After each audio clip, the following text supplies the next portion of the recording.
Hello everyone, welcome to another video. In this video, I'm going to show you how to change the name of repository in GitHub. So let's begin. As you can see, I'm currently here in the GitHub dashboard. And in the dashboard, you will find your repositories here in the top repositories. However, if you don't see your repositories here, you can click on your profile and go to your repositories. So after going to your repositories, you will be able to see all of your repositories. However, I only have one repository, so you can see this one.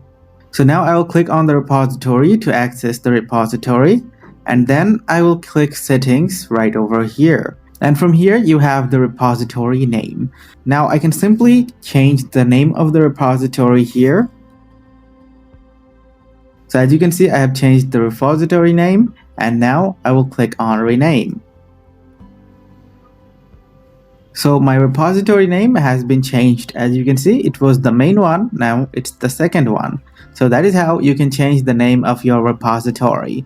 If you found this video helpful, please leave a thumbs up and subscribe to our channel for more helpful videos like these.